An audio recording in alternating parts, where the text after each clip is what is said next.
Friends, welcome back to the channel biotech net एंकी। आज जो हम लोग करने वाले हैं उसका नाम है टाइप्स ऑफ इंटरेक्शन। अब तक हम लोगों ने क्या क्या कर लिया था?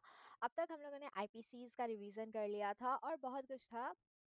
आईपीसीज का रिवीजन कर लिया, स्टेम सेल क्या होते हैं, स्टेम सेल नीश क्या होते हैं, इन सब का रिवीजन कर लिया था। और आज हम लोग क्या करने वाले हैं? टाइप्स ऑफ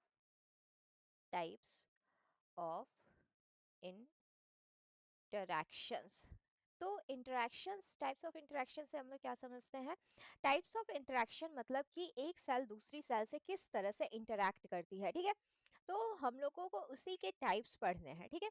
यानी आपकी दो सेल है, ये सेल इस सेल से किस तरह से इंटरैक्ट करती है, किस तरह से lateral inhibition inhibition lateral inhibition से वो एक दूसरे का फेट डिसाइड करती हैं।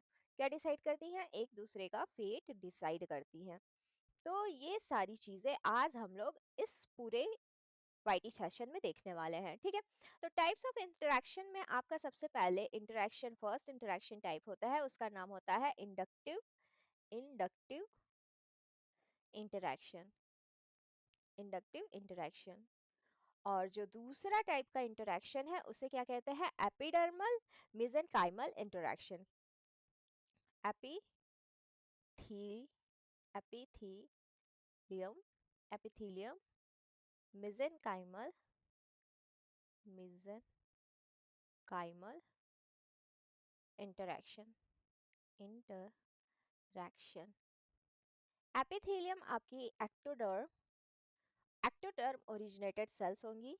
एक्टोडर्म एक्टोडर्म जो जर्म लेयर है उससे इंटरैक्टेड सेल्स होंगे। और मेसेनकाइमल आपकी मीजोडर्म जर्म लेयर से जो भी सेल डेवलप हो रही हैं उन उसके बारे में कह रहे हैं, ठीक है। Mesodermal mesodermal mesodermal in origin होंगी, ठीक है। तो मेसेनकाइमल एपिथेलियम मेसेनकाइमल इंटरेक्शन हो गया और पहला हो गया आपका इंडक्टिव इंटरेक्शन। अब इस इंडक्टिव इंटरेक्शन में भी आपके टू टाइप्स ऑफ इंटरेक्शंस आते हैं, उन्हें देखते हैं, ठीक है। इंडक्टिव इंडक्टिव इंटरेक्शन, ठीक है। इस इंडक्टिव इंटरेक्शन में आपके टू टाइप्स ऑफ इंटरेक्शन होते हैं। फर्स्ट होता है आपका परमेसिव इंटरेक्शन। क्या होता है? परमेसिव इंटरेक्शन। परमेसिव परमेसिव इंटरेक्शन, ठीक है। परमेसिव इंटरेक्शन। और दूसरा होता है instructive interaction. Instructive interaction interaction. तो पहला है आप लोगों का परमेसिव इंटरेक्शन और दूसरा है इंस्ट्रक्टिव इंटरेक्शन। अब परमेसिव इंटरेक्शन और इंस्ट्रक्टिव इंटरेक्शन क्या होता है वो देख लेते हैं। तो जो आप लोगों का इंस्ट्रक्टिव इंटरेक्शन है, इस इंस्ट्रक्टिव यानी कि इसे इंस्ट्रक्शन की जरूरत होती है, ठीक है। तो किस तरह का इंस्ट्रक्शन की रिक्वायरमेंट होती है वो देखते हैं। और परमेसिव यानी इन्हें परमिशन चाहिए होता है अपना फेट अचीव करने के लिए, ठीक है। और इन्हें इंस्ट्रक्शन की आवश्यकता होती है अपने फेट को अचीव करने के लिए। यानी इन्हें इंस्ट्रक्शन की नीड होती है ताकि वो अपने किसी फेट को अचीव कर सके, ठीक है। तो इंस्ट्रक्टिव इंटरेक्शन में आपका एक रिस्पॉन्डर सेल होती है, ठीक है।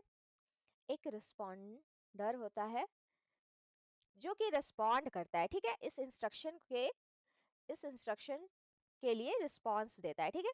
और इसमें क्या होता है? एक इंड्यूसर सेल होगी, इंड्यूसर सेल, जो कि उस इंस्ट्रक्शन को लेगी और दूसरी सेल उस इंस्ट्रक्शन के का रिस्पॉन्स देगी, ठीक है। तो यहां से आपका एक इंडक्टिव सिग्नल जनरेट होगा जिसे दूसरी सेल लेगी, ठीक है।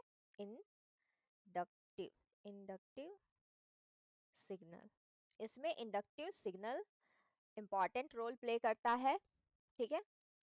एक इम्पॉर्टेंट रोल प्ले करता है और नेसेसरी होता है। तो इसमें क्या होता है? अपना जो जो भी सेल है वो तभी रिस्पॉन्ड करेगी जब उसे एक इंडक्टिव सिग्नल मिलेगा और वो जो रिस्पॉन्डर सेल होगी उस इंड्यूसर का रिस्पॉन्स देगी और अपने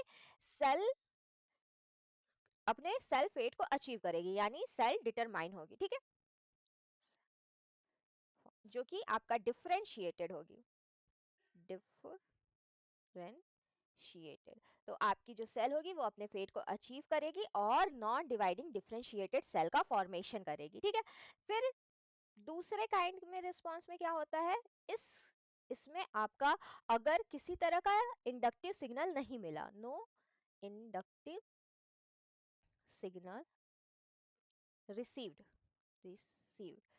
तो वो सेल क्या करेगी, अगर किसी भी तरह का इंडक्टिव सिग्नल नहीं मिला तो वो सेल किसी दूसरे फेट में अचीव करेगी, ठीक है। वो सेल क्या करेगी, किसी डिफरेंट काइंड ऑफ सेल का फॉर्मेशन करेगी, different kind of cell formation.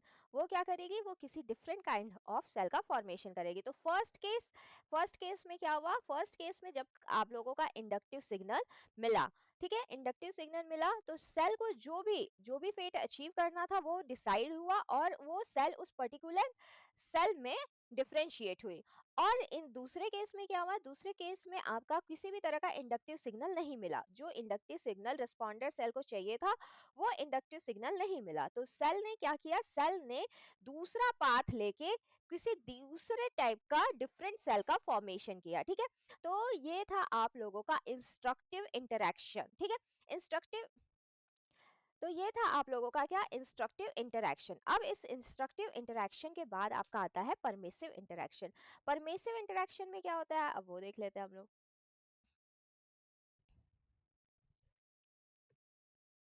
तो परमिसिव इंटरेक्शन में आपकी जो सेल होती है वो कमिटेड होती है किसी पर्टिकुलर फेट के लिए, ठीक है, कमिटेड फॉर फेट। लेकिन उसने अभी उस फेट को अचीव नहीं किया है, उसके लिए कमिटेड है कि उसे पता है कि हमें ये पर्टिकुलर फेट अचीव करना है। और जैसे ही कोई suitable environmental condition environmental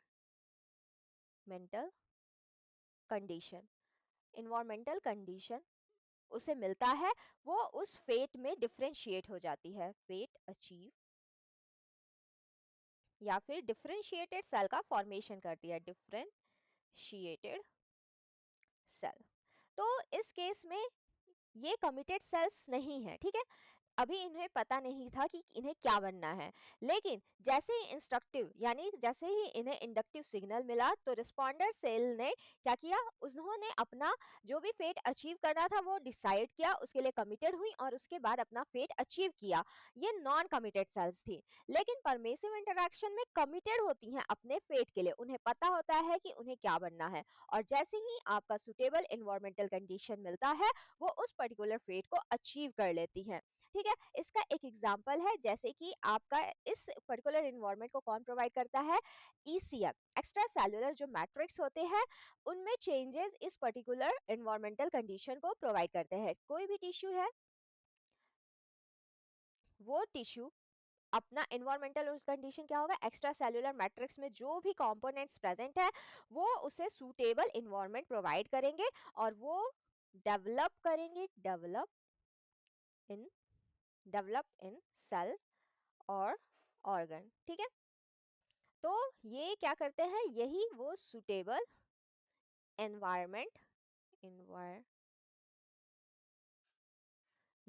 provide करते हैं, प्रो प्रोवाइड करते हैं, ठीक है। तो यहाँ से आप लोगों ने इंडक्टिव सिग्नल को कंप्लीटली रिवाइज कर लिया है। नेक्स्ट हम लोग क्या करने वाले हैं, नेक्स्ट हम लोग करने वाले हैं एपिथेलियम मेसेनकाइमल इंटरेक्शन के बारे में। तो आज के लिए इतना ही, होप यहाँ तक आप लोगों को क्लियर हो चुका होगा, और अगर वीडियो अच्छी लगी हो तो like, comment and subscribe the channel.